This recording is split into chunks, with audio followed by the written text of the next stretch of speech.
Hello. You're listening to the Bitcoin Advocate podcast. I'm your host, Andy. And if you're new here, welcome.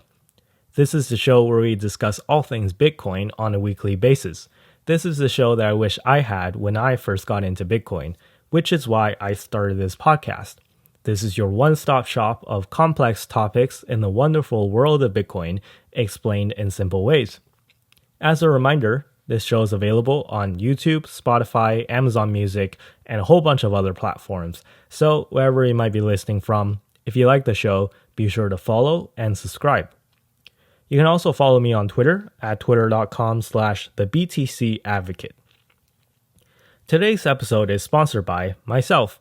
More specifically, I have a book called Hyper-Bitcoinization, A Story About a Revolution. And if you're watching this on YouTube, there's a link down below in the description. Otherwise, you can search for the title on Amazon and it should be the first result.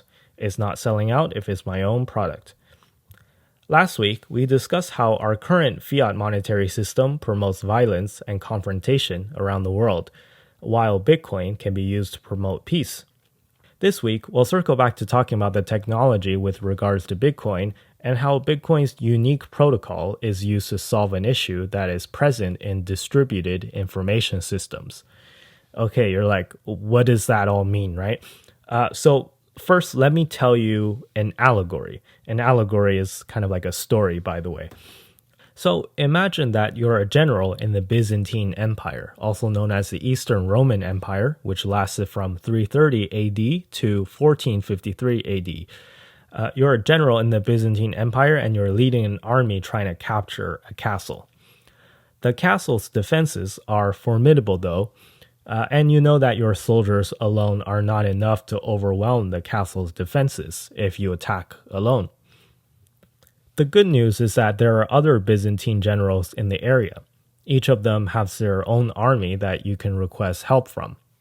So you do some quick calculations in your head and conclude that when you combine the strength of all the armies in the area attacking the castle simultaneously, only that is good enough to overwhelm the castle's defenses. However, if just one of the generals receives the wrong information and attacks too early or too late, or perhaps not at all, the entire attack will fail. The issue now becomes a matter of coordinating the attack in such a way that every single general orders their armies to attack simultaneously. For this to happen, you'll need to make some arrangements with the other generals first, and the only way to communicate with the other generals is to send messengers with letters letting them know when to attack. However, this is also problematic since the castle's defenders have set up ambush squads in the area to try and intercept any messengers traveling back and forth. But even without the ambushers, messengers can get lost, their letters can fall into mud or water and become illegible. The receiving general may have trouble reading your handwriting. There's a bunch of stuff that could go wrong as well. So for the attack to work, though, you must guarantee that every single general receives your message. So what do, right? So you think about this for a moment and you come up with a solution. At the end of your letter, you request that the general who receives your letter send back a letter to confirm that they have received your letter. So you're about to send out your letters with this, and you're satisfied with this solution, and you're about to send out your letters, but then you realize that there is a problem. Once the other general receives your letter and sends a confirmation back, how would they know that the confirmation has reached you? So for them to know that the confirmation has reached you, you will have to send them a letter to confirm that you received the confirmation. But then this in turn means that you're the one who cannot be certain that the other general has received your confirmation. You get how that works, right? So you'd have to send them back another confirmation and the cycle repeats. So there's no way that you can sync up and make sure that both generals know that the letter has been sent. This allegory is called the Byzantine Generals Problem. For computer networks, particularly distributed computer networks where nodes, so individual components of the network, for nodes that are spread across physical distance or act under some other constraints which prohibit the nodes from being able to always act in a synchronous manner, this arises a particular class of problems called Byzantine fault problems. So imagine instead of generals dispatching messengers, it's computers sending packets of information. In terms of blockchains, a blockchain is just a continuously running ledger that needs to be kept in sync by a network of nodes, which may be spread across vast distances and act under constraints. If a large chunk of nodes suddenly went offline or fell behind the rest of the network, or the network just became out of sync somehow, how do we deal with such a problem without a centralized authority to come in and fix it, right? So it's not a matter of, a computer glitch at your bank where somebody could press a button and push an update across all the computers simultaneously. We're talking about decentralized blockchains where each node is operated by a different person, or maybe it's operated by a company. So how do we keep a whole network of decentralized nodes in sync? Any decentralized blockchain needs a way to arrive at what's called consensus. Consensus describes the state at which the network agrees that a block is valid and should be added to the blockchain. So how does Bitcoin solve this problem? Bitcoin approaches the Byzantine fault problem in a unique way. The set of rules that solves the Byzantine fault problem in Bitcoin bears the name of its creator and is aptly called the Nakamoto Consensus. So in the summer of 2021, almost all Bitcoin miners based in China had to pack up and leave, or at the very least cease all mining activity almost overnight.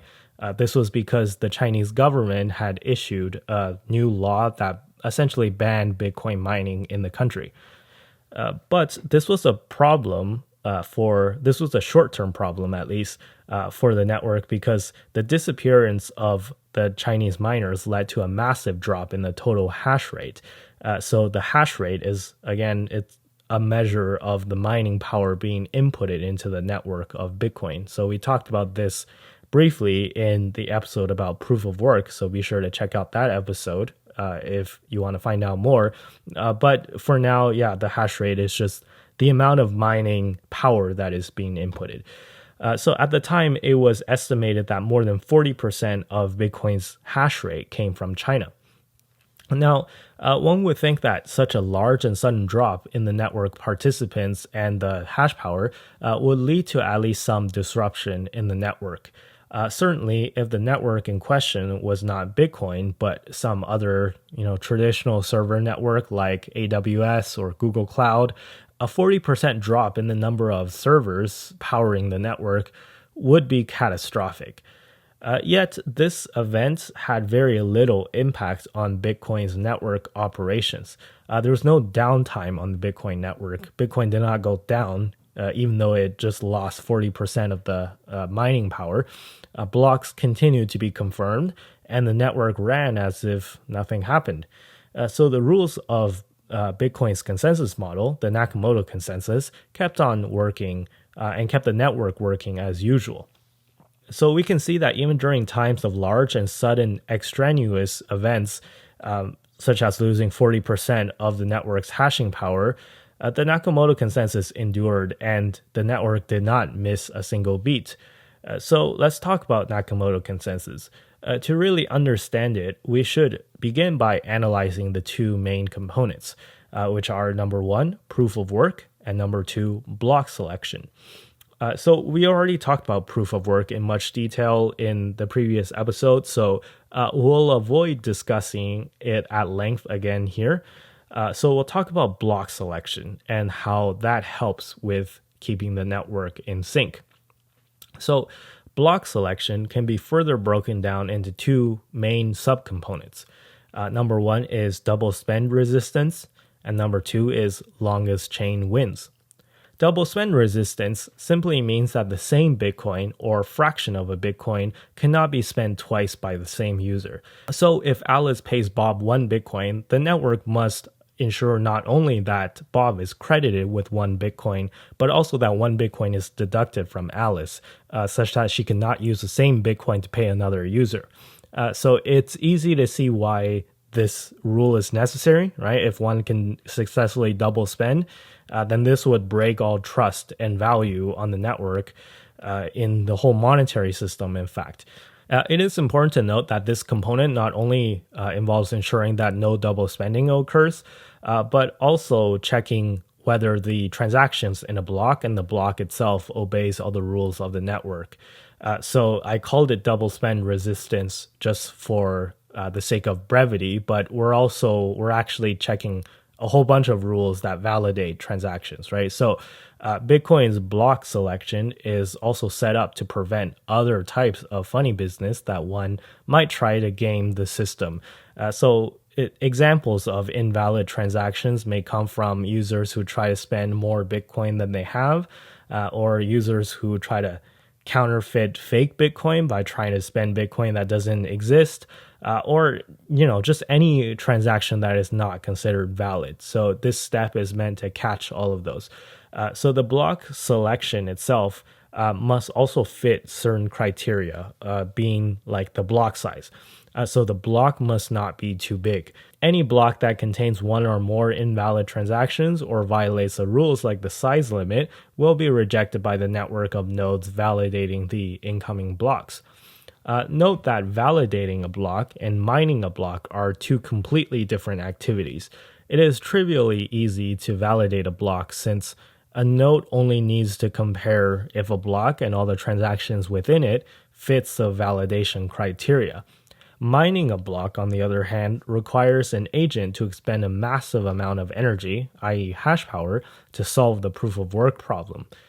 So under this system, there's a heavy disincentive for any miners to work on mining a malicious or invalid block, since they would be working to mine a block that would ultimately be rejected by the nodes, because it takes the nodes less than 1 second to see that it's invalid, but it takes a long time and a lot of hashing power for a miner to produce a block and solve the proof of work.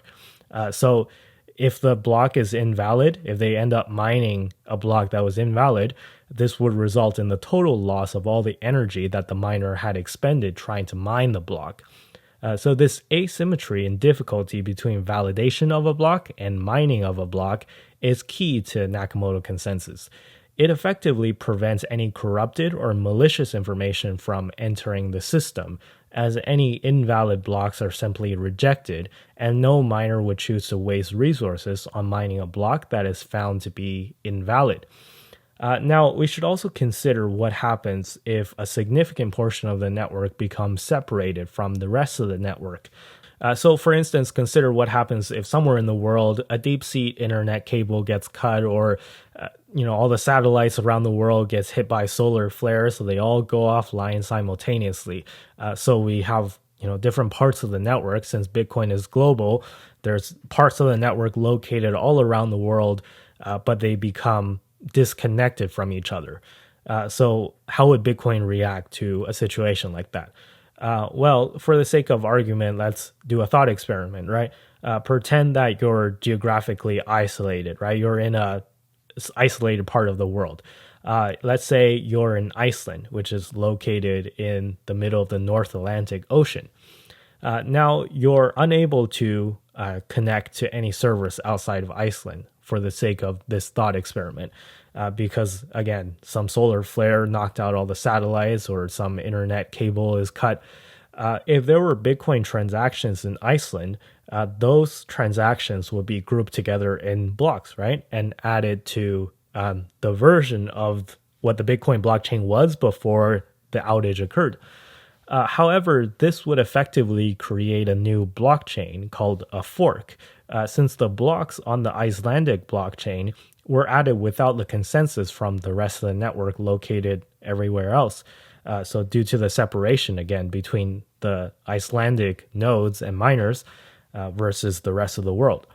Now, pretend that this outage were to end, and then internet access is magically restored, and then how do we figure this out, right? So now we have two separate blockchains. The Icelandic version and the version that's made by the rest of the world. So how would Bitcoin decide which is the correct version of the blockchain?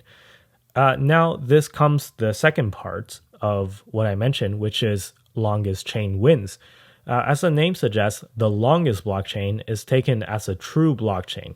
So during the outage, it's very unlikely that the Icelandic chain would be the longest chain, assuming that the rest of the world were still connected and cranking away at mining the next block.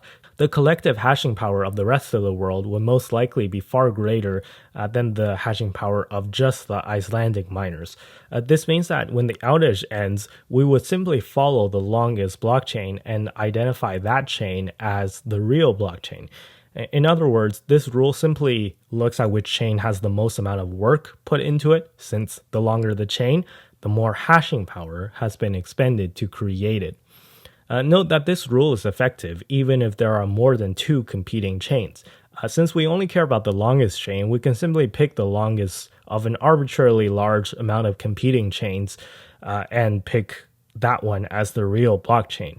Now, if there are two chains that are exactly the same length, then we might have to wait until one chain proves to be longer, right? So if you just catch it at a point where you have two chains that are somehow exactly the same length, then you're just gonna have to wait. But then eventually one will be longer, and the fork will the fork with the shorter chain will die. But the point is that these rules of the Nakamoto Consensus collectively ensure that Bitcoin can recover from a major node or miner outage and prevent the chain from splitting into forks. At least on a permanent basis. It might temporarily split into forks, but it won't forever be split into forks whenever such a disruption occurs. So anyways, that's it for this episode. I think we'll leave it here. I know this week is a little bit shorter of an episode, but this is because this episode was a lead up to a topic that we'll discuss next week. And next week, we'll answer a frequently asked question, which is, can we build a better Bitcoin? And while answering the question, I want you all to keep the concept of the Byzantine Generals Problem and proof of work and Nakamoto Consensus in mind, and think about how this makes Bitcoin unique compared to any other crypto, either in the present or potentially in the future. So thank you all for listening. I will see you all next week. Bye-bye.